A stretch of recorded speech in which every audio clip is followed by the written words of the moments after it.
Hello everyone, if you're new to my channel, my name is Juliasurface. I am a rising sophomore at the University of Tennessee, Knoxville, and by the title of this video, I am doing an inside guide about UTK for incoming freshmen. I really wish I had had a video like this coming in last year because I was kind of confused about a lot, so I hope this video is insightful and will help others understand what's to come. So the first thing that I want to talk about is orientation. Orientation is super duper important. I know it's kind of like something you're just like, I really don't want to do this. I don't want to attend this. I don't want to sit there and listen to people talk to me and lecture to me for hours. I totally get that, but it is so important to attend orientation. I know this year orientation's probably going to be online. I don't really know how that's all going to work. I thought about doing a video about orientation, but it wouldn't really apply to people this year.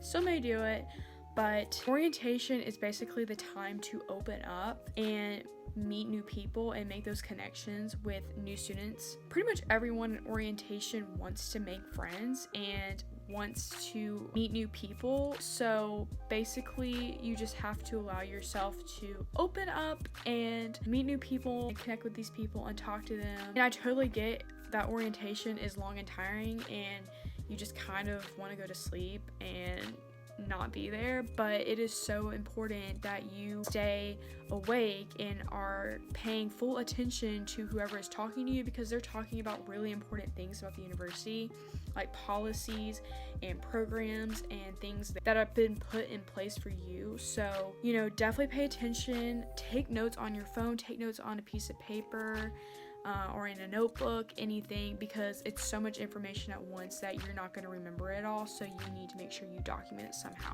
I never personally did Ignite, but it is a program for incoming freshmen to participate in a certain theme, and it's pretty much dealing with service. So there's 4 different types of Ignite. There's Ignite Knox, Ignite Serves, Ignite Leadership Summit, and Ignite Outdoors. Like I said, I didn't do any of those, so I do not know what every program entails necessarily, but I know that it's just a really good way to get involved on campus during the summertime before your freshman year and just meet people and get those connections going, because it's like orientation. Like I said, you're literally going to meet so many people and you want to make connections because these people you're going to see around campus, and it's just super nice and comforting when you do show up to campus and you do have familiar faces. I know that this year Ignite Knox and Ignite Outdoors are canceled because they were, I think, in June and July, and the university has canceled everything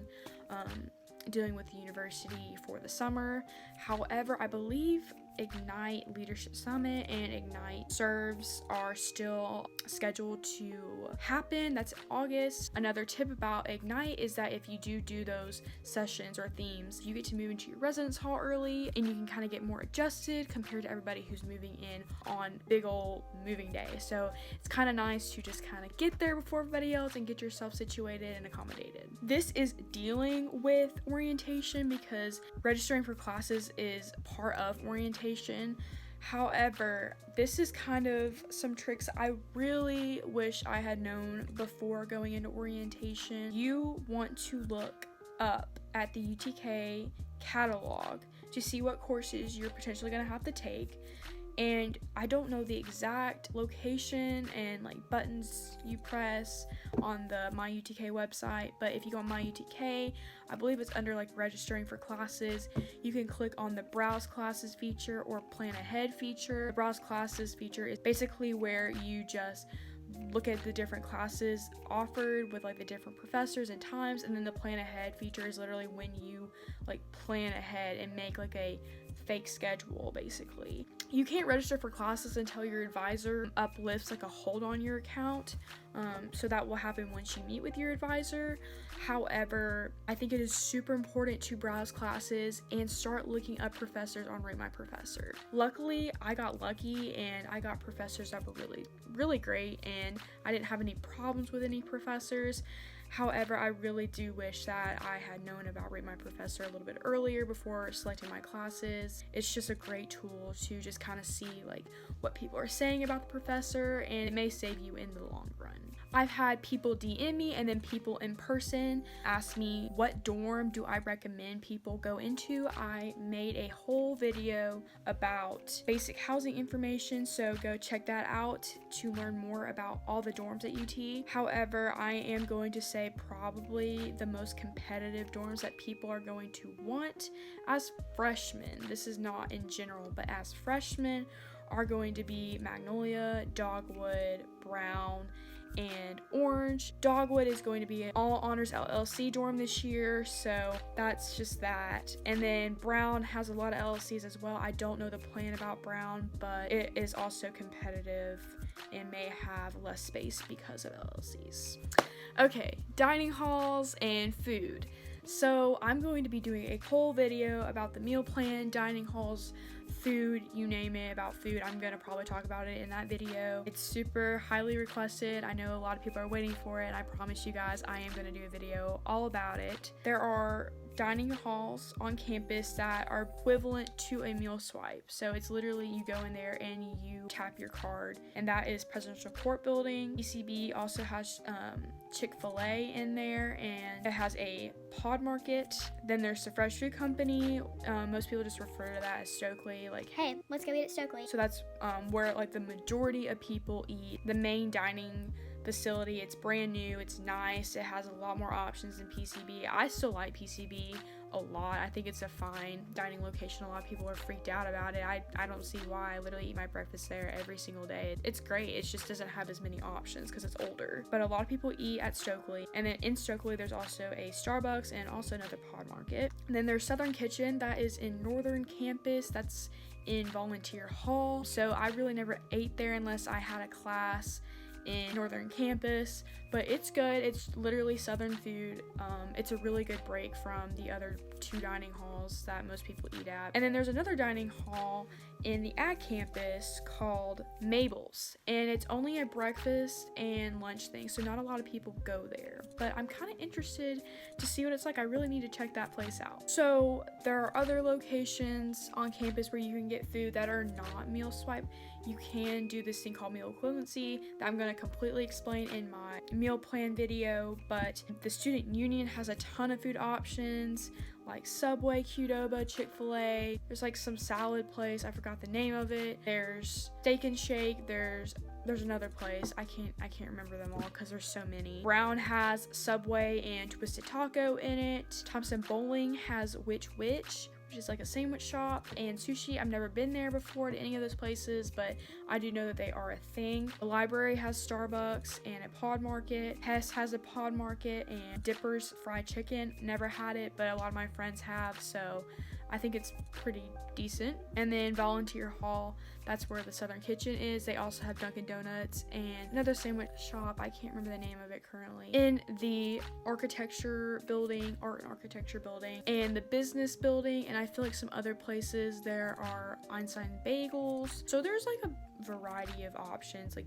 there are plenty of food options at UT. Sometimes it gets boring, but I promise you, like, there are plenty of options that you're going to be just fine. You're gonna find something you're gonna like. For a state school, UT's campus is really not that big. I know like Georgia and Alabama, the campuses are huge, and like you pretty much have to use the buses.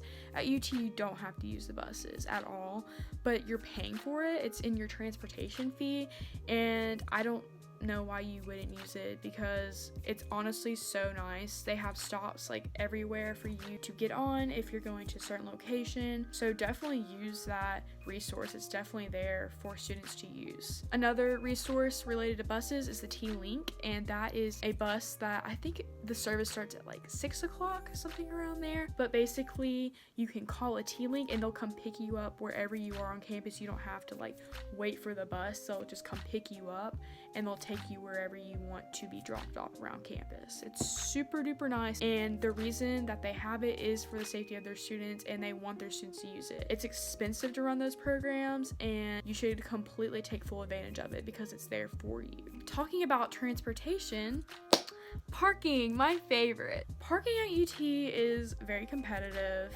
and it's kind of stressful at times, but I promise you, you're gonna find somewhere to park your car. It's gonna all work out. It's gonna be stressful maybe in the moment if you can't find a spot, but everyone that I've talked to has found a spot regardless. Freshmen can bring their cars, and I highly recommend you do. I completely understand that if you live really far away or you're out of state or whatever reason, not to bring a car. I completely understand that. But for someone who is in state, I just feel like it was super, super nice to have my own car and not have to rely on other people for rides, because it's kind of a pain and you can literally do what you want. It's your car and it's your life. And if you want to leave campus and go do something, you can go leave campus and do something. Your car's there. There are different types of lots on campus. There are non-commuter, commuter, and staff.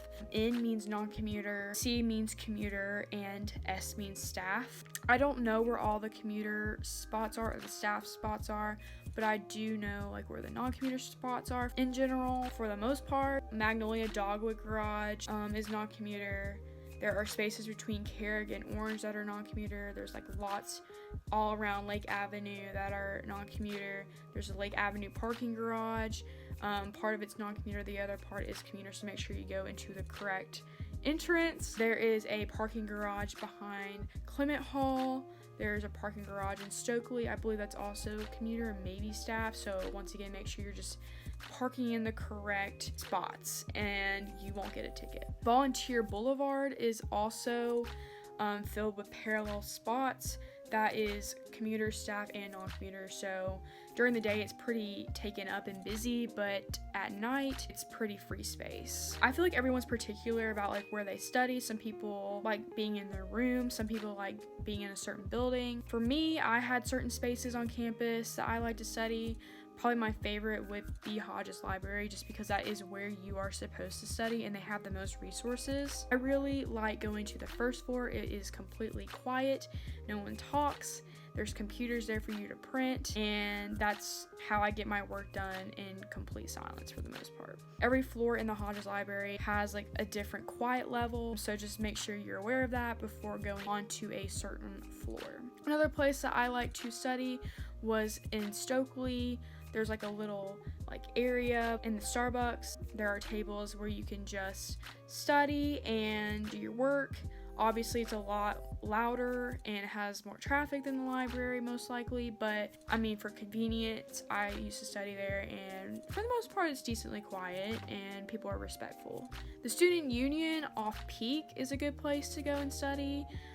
They have really nice chairs and tables for you to just hang out and do your work. And then, of course, in Magnolia, you watch my Magnolia Hall tour. I liked studying in the study room, and then there's a little study like area close to my room that is super duper nice to just get some work done in your hall. Part of being an SEC school is that there is, tailgating, and games are really, really big and important. I know that there are like different areas for people to tailgate and different groups go in certain areas. I personally tailgated in Circle Park, which is right by the Torchbearer and right by Neyland Stadium. That's where your premium tailgates are going to be at. But I know that a lot of people also tailgated at Fraternity Park. I know a lot of fraternities have like certain events and tents and stuff, so that's another big place where people like to gather. There's so many things on campus that you can do, so many different clubs, so many organizations, and UT really wants you to find your place in your home. They have an Instagram. It's called UTK Student Life, I believe. It just has like daily updates of like what's going on and what you can get involved with, and make sure that you get involved and participate in welcome week activities, because there's going to be clubs everywhere just trying to get new members. Seriously, like even if you are unsure about something, go try it out because you may absolutely love it. That's pretty much all I have today for getting the scoop on UT as a freshman. I hope this video is helpful to somebody, and I will see you guys in another video very soon. Bye!